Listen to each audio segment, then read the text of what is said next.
this episode of Trial by Podcast. Today we plan on discussing some of the weird and quirky laws, both in Australia and internationally, that are still in force today. Whilst most people might understand their general legal rights, we wanted to delve into some of the more unique and quirky laws that are still in operation today, and in doing so, look at how they might affect you in the day-to-day running of your lives. I'll kick us off with the first one. You might recall from your childhood an act more colloquially termed knock and run. Interestingly though, this act, whilst often thought of as an innocent childhood act, is in fact illegal in South Australia. Under the Summary Offences Act 1953, Section 50A, a person who, without reasonable excuse, disturbs another by willfully pulling or ringing the doorbell of a house, or by knocking at the door of a house, is guilty of an offence.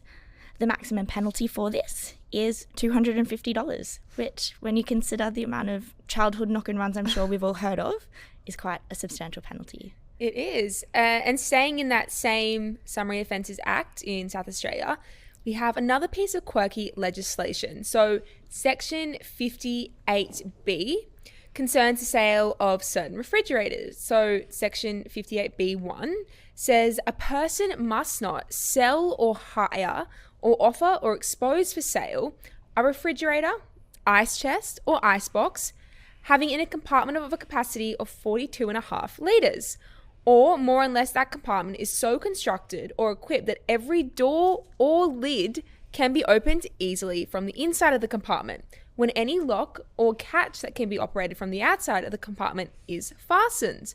So a very niche law on refrigerators. I personally have never bought a refrigerator and considered that, but moving forward, I guess that's something we all need to start considering. Keep that for consideration. Or an icebox. Yeah, exactly. Because the maximum penalty for that one is actually $750. Oh my God. Which is not cheap. All right. Well, moving on to Victoria and their Summary Offences Act. So this is home to a couple of very weird, peculiar laws regarding offences to horse-drawn vehicles, public vehicles and animals.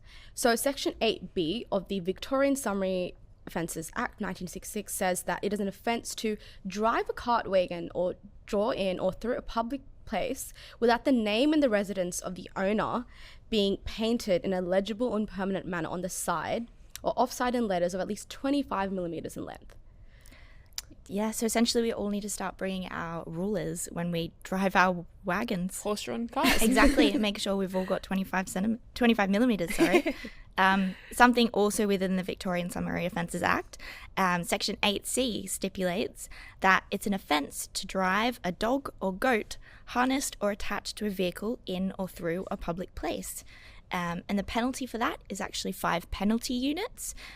So if you do the maths, each penalty unit is $197.59 times by 5. You're looking at $987.95 for driving a dog or goat attached to your vehicle in a public place. I'll have to keep my goat at home. Exactly. And staying in Victoria, we have some more unique legislation. So Regulation 114 of the Environment Protection Regulations, you'll find that between the hours of 10 p.m. and 7 a.m. on weekdays and 10 p.m. to 9 a.m. on weekends, you are prohibited from using a domestic air conditioner, heating equipment, and a domestic vacuum cleaner, which seems a little crazy, I guess, in the peak of summer or winter in Melbourne. Yes. Very cold. Vacuum cleaner, I kind of get a bit of noise, but never really considered it. But it is not a thing in Victoria. I know when we first looked into this, I sent my sister a message and said, no vacuum cleaning after 10 p.m. And I just feel like Melbourne, Victoria just has all these peculiar laws because we have another one. So this is under Section 70C, A, B, D and E of the Victorian Crimes Act. It is illegal for any person knowingly to trade with a pirate, furnish any pirate with any munitions or stores of any kind, and conspire or correspond with any pirate. And any person guilty of this offence will be liable for a maximum of 10 years. 10 years to trade with a pirate.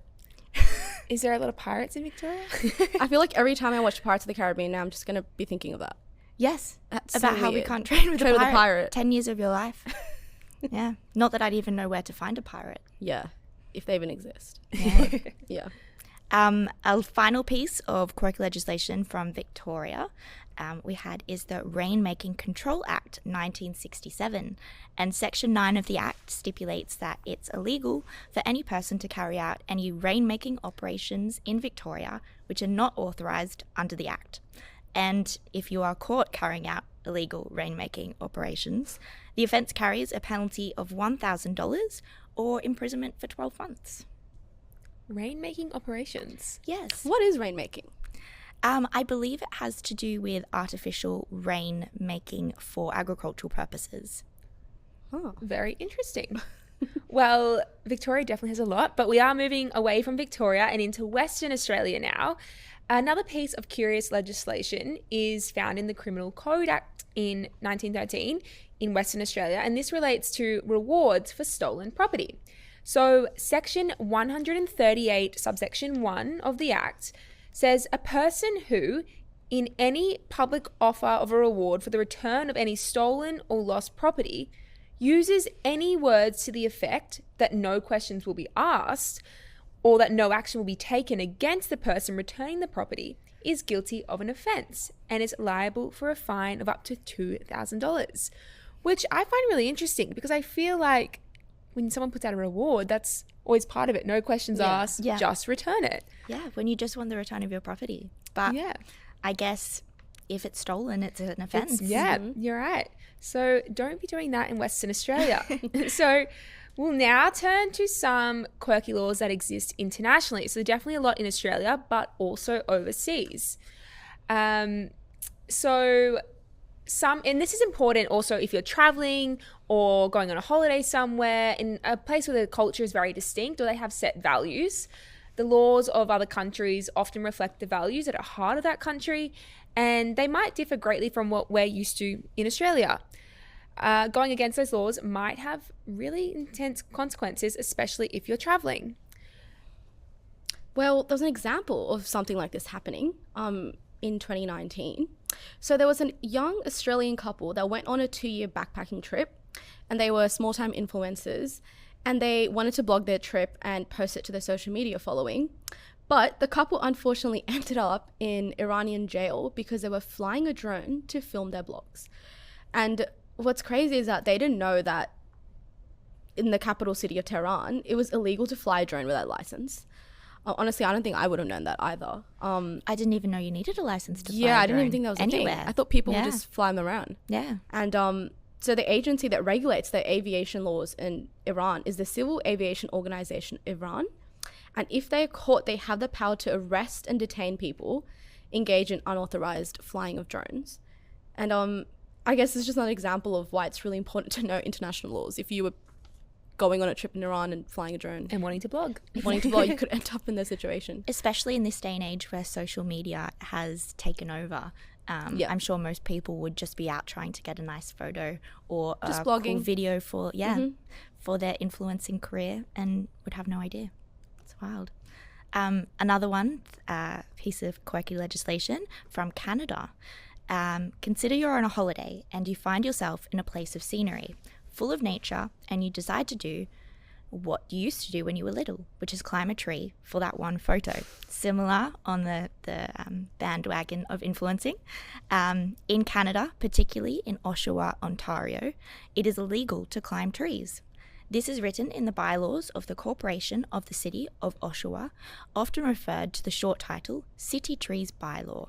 In paragraph 8.3, it states that no person shall interfere with a tree or part of a tree located on municipal property, including but not limited to attaching, affixing, or placing upon any manner any object or thing to a tree or part of a tree and climbing the tree. There you go. Well, the bylaw goes further and says in paragraph 10.1 that every person who contravenes any provisions of the bylaw is guilty of an offence and, upon conviction, is liable to the penalties as prescribed by the Provincial Offences Act. So this essentially can lead to big fines. In the news, there was actually a case of a 22-year-old man and he was fined $365 for climbing a tree without a license. Again, something I didn't know you needed a license for. And I guess it's a seemingly innocent act, but I guess the law does reflect the values of their country. That being Canada is dedicated to the protection and preservation of nature. So I guess that's why you need a license. Prevents everyone climbing up trees, damaging them. But I mean, I wouldn't be climbing trees. I'm not that skilled. I've climbed trees when I was young, I feel like. Well, you might need a license. Yeah. $165 fine. We can also turn our attention to another quirky law, which is in England and Wales. So under Section 32 of the Salmon Act, I'm sorry, the name's a bit... Gives it away. Salmon Act 1986, it is an offence to handle fish in suspicious circumstances. And so it specifically says that a person shall be guilty of an offence if at any time when he believes that it would be reasonable for him to suspect that a relevant offence has at any time been committed in relation to any fish to which the section applies. So if he receives that fish or undertakes and assists in the retention, removal or disposal of that fish. And so this applies to salmon, trout, eels, lampreys, smelt, and freshwater fish. So it's basically saying that if you suspect that a fish has been sourced or fished suspiciously, that isn't aligned with the law, and you should report it. And subsection 5 of the same section also says that if found guilty of a summary offence, you can be imprisoned for up to 3 months. For fish. Wow. Interesting. I guess it's kind of similar with the tree law in Canada. Yeah. Again, it's, I guess, environmental protection. Yes. Probably won't be caught with salmon. But personally. But I can see why it does exist. Although in 2024 news, a 64-year-old man was fined £2,500 for the same act, and a regulatory body, Natural Resources Wales, accused him of jeopardising the future sustainability of the rivers. You might be asking or wondering why such a law exists, or how a government could even come up with that in 1986. It almost seems archaic. But the act was introduced to regulate salmon and sea trout fishing at the time, where overfishing was occurring, and the government saw great importance in preserving the ecosystem and preventing overfishing. They believed it was necessary for preserving ecological balance and conservation. And while it seems a little absurd, perhaps these are values we ought to hold.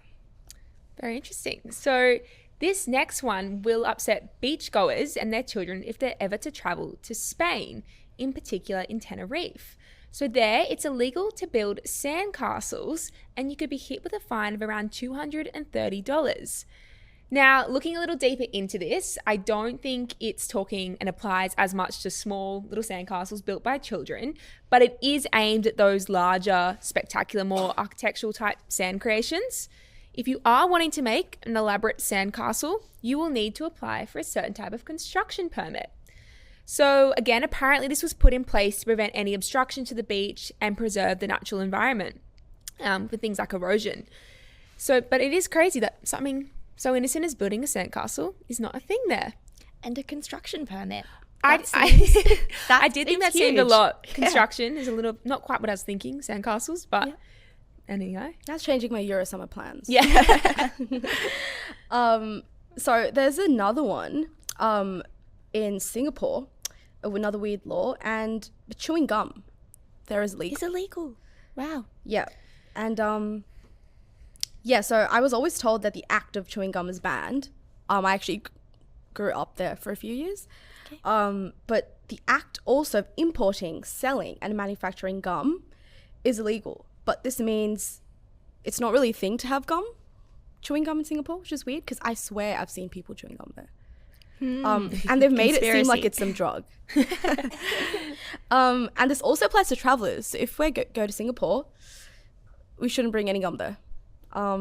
So the government implemented this law in 1992, which is fairly recent, as a way to tackle the street litter. So gum was getting stuck in places on metro doors and causing a lot of issues. And the fine is a crazy $2,000.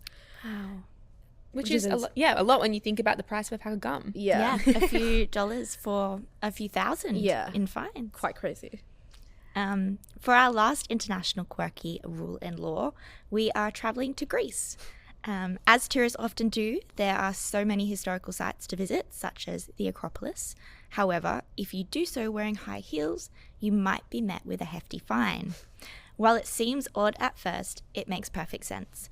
There was concern that the ancient stonework could be damaged by a pointy heel, but beyond that, there were concerns of personal injury. As you can imagine, when on uneven, rocky ground is met with a stiletto.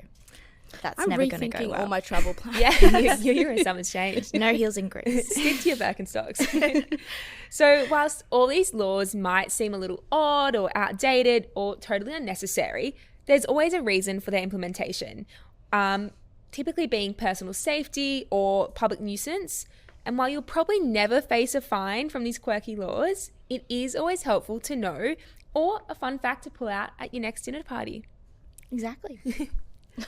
That's been great. I've learned so much already just from this. I'm going to take notes. Yeah. Like, for all my travel plans. No stilettos, no chewing gum, no I'm climbing wearing trees. heels right No now. climbing trees, no holding salmon. Yeah, Yep. exactly. So just stand there. Yeah. Yep. Well, that's us for today's podcast.